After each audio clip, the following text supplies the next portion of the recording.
Okay, so I may not be a competitive eater anymore, but I still do keep up with the latest competitive eating news. So I thought it'd be a great idea to share it with you guys since I already do go through the trouble of staying up to date on this stuff day in and day out. And I do follow all the eaters, and I am really interested in the sport and how everyone's doing and just the numbers. Love the numbers.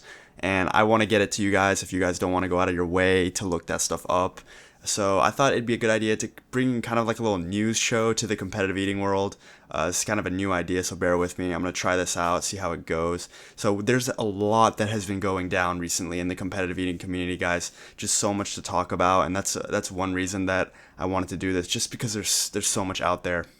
So let's jump right into it. The first piece of news: Joey Chestnut finally has a YouTube channel. We were wondering when he would do it, if he would do it. He finally does have a channel. Now, he doesn't have much up there, just some of his challenges from Asia. So he did just start. So we'll give him some time. Maybe he'll do some Matt Stonie type challenges. That'd be really exciting to think about. It's a cool concept. But the fact that he has a channel now is just a lot of possibilities for the future of his channel, and it's just really exciting to think about what he may do with his channel. Okay, speaking of Matt Stonie, let's jump into Matt Stonie's latest tweet. Matt Stonie tweeted, "Came up with two really good vid concepts yesterday, filming them today and tomorrow. I'm pumped." Him saying that makes me pumped because Matt Stonie never says I'm pumped. So if he's pumped, then there's a reason to be pumped. It's kind of hard to be original, especially when it comes to eating and the competitive eating scene. And his videos are, I don't want to say they're all the exact same, but they're basically the same concept with different foods. So the fact that he's got new concepts going in his videos, and he's really excited about this. He's really excited to share this. It makes me really excited, and you guys too. He's got this little gif of an Asian dude peeking around the corner and giving a thumbs up, like, yeah, this is gonna be legit. This is gonna be good. Cannot wait, Stony, to see your videos. Okay, we're gonna stay on with the YouTubers right now, and the next one we're gonna talk about Furious Pete. Now, Furious Pete, he's been doing stuff a little different lately. I don't know if that's a good thing or not, but his videos have been very geared towards a younger audience, I want to say, because he has a lot of sponsorships from these companies that are pretty much targeting younger kids. Like in this last video, his world's largest gummy worm video, he had a little sponsors advertising section of his video where he was advertising this game that really did look like it was appealing to little children. I don't know if his target audience has always been little children. I wouldn't assume it was, but I feel like now in the last few months, I'd say, he's been shifting his focus towards a younger audience. Maybe because a younger audience is more willing to buy his merchandise. Maybe that's something. Maybe just his viewer, more kids like seeing him do challenges than adults. Maybe, I don't know. I don't know why his demographic is shifting towards such a young audience, but with that being said, I also think, Pete, you should really reconsider your slogan. If you're going to be targeting younger kids, you should probably leave out the whole stay sexy and get laid thing. I do think that is a bit inappropriate for your target demographic. Now, I mean, it's not my place to make suggestions for you. You can run your own channel how you want, but I'm just saying the way I see it, I don't think those two can coexist. Targeting your channel and advertising to young children under the age of 13, I would say, and talking about getting laid. So that's that. Furious Pete, his videos are pretty confusing, to be honest. So now that we're done with the actual YouTube stuff, we're going to go to the actual eating contest. Now, the eating contests have been crazy. Carmen Cincotti has been stirring up the pot. A lot of controversy with him, a lot going on with MLE and contests recently. I don't think I'll be able to cover everything in this video, but I will try to cover as much as I can. Now, let's go into the brat eating contest. This just happened yesterday from when I'm recording this, and man, it's crazy. I wish there was video on this. I really wish someone recorded this. I know there was a live stream, but I missed it and I couldn't see the live stream, and I can't find a video on YouTube of the actual contest. But it was world record. World record was set, guys, by Carmen Cincotti. Edged out Joey Chestnut by one brat, 101 to 100. Both of them set world records.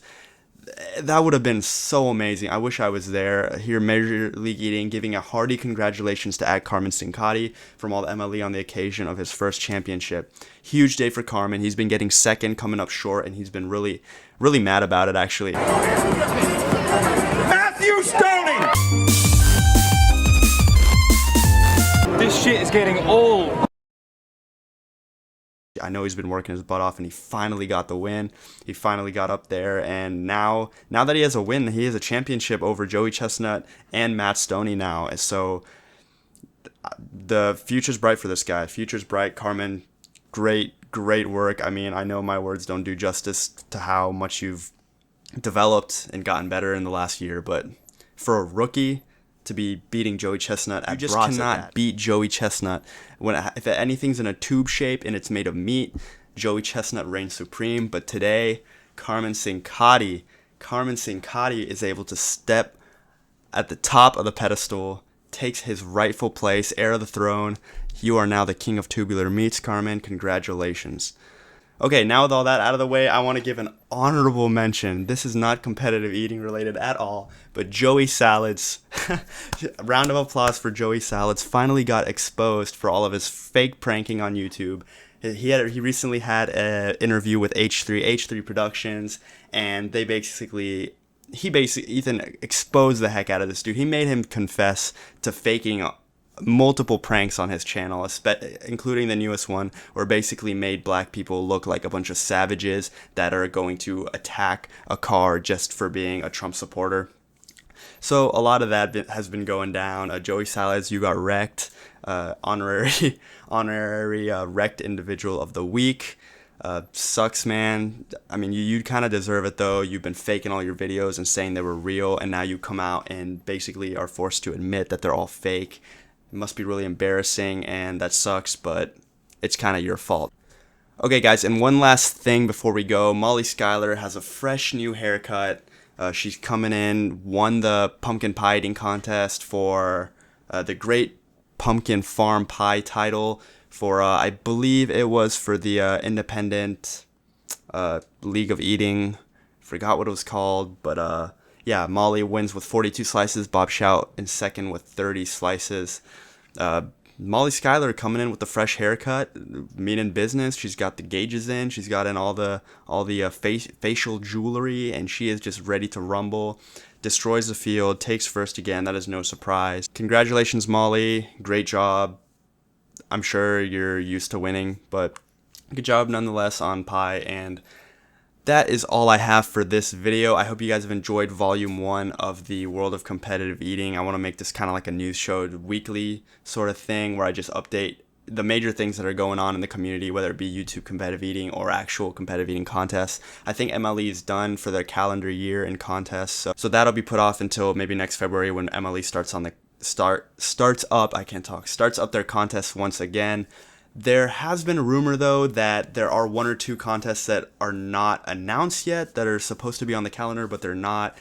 Those are just rumors, not confirmed, but we'll see. We'll see if there's another contest or 2 that they're going to pop up last second. Foxwoods Turkey is canceled. That is not going to happen this year. That is really sad to hear because Foxwoods was a huge event for the MLE, but they're not doing it this year. But that's pretty much it, guys. I hope you guys have enjoyed this video. Leave me a like if you enjoyed. Subscribe for more videos like this, and hopefully some more content coming out on my channel. I know I've been really slacking lately, but trying to get back into things. So yeah, that's all I have for you guys. Thank you so much for watching. Thanks for your time. See you on the next one.